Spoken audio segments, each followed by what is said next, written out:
Well, sunset in Savannah was just about a half an hour ago. We have a very nice looking view over the city. Some clouds are starting to move into the region, and that cloud cover will become a little bit more widespread going into the overnight hours, but enjoy that view while it lasts. You can see the crescent moon at the top of your screen. As far as our temperatures for today, we did start off very cold, below freezing for many locations. 31 was the low temperature here in Savannah, making it to 58 degrees this afternoon, a little bit below normal, but overall slightly warmer afternoons are on the way, at least for Wednesday, Thursday, and Friday. But beyond that, conditions will be a lot colder going into the weekend. Starting to get chilly out there right now already after the sun has set. 44 degrees right now for Sylvania, holding on to the 50s for us here in Savannah. But along and west of I-95, that's where we do have a pretty good chance of many locations getting down into the 20s by early Wednesday morning. But for tomorrow afternoon, even with an increase in cloud cover, temperatures will be fairly mild.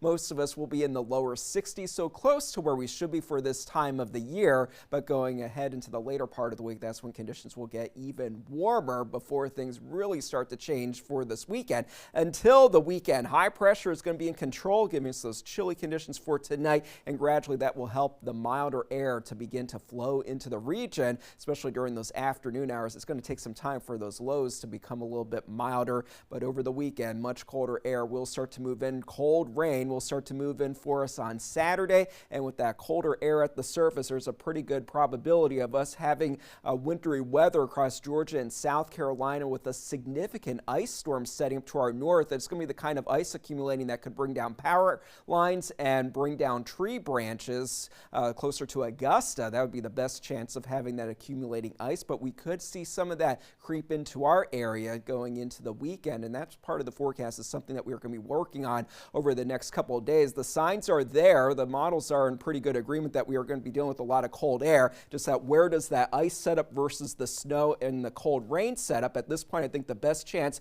of having ice accumulating, that's your freezing rain, along Interstate 16 and northward. Best chance for snow would be along Interstate 20 and northward right now. At least that's how things are starting to come together, but we will have a better idea of what we can expect locally in the next couple of days. But be ready for some more wintry weather in the Coastal Empire Low Country as we go into this weekend and into early next week. For tonight, 32 for the low temperature. Definitely a pretty cold night out there. And then for tomorrow, not too bad. Upper 50s to lower 60s expected for those afternoon high temperatures. It'll be a pretty decent day. Cloud cover will be increasing, and then over the next couple days, conditions will be even warmer during those afternoon hours. For the boaters, northeast wind 5 to 10 knots, giving us seas right around 2 to 3 feet. That water temperature is rather cold at 51 degrees. So as far as that 7-day forecast, looking like spring for the next few days, but then it's over the weekend when we are watching for that potential for freezing rain in our area. Notice those high temperatures at this point are above freezing.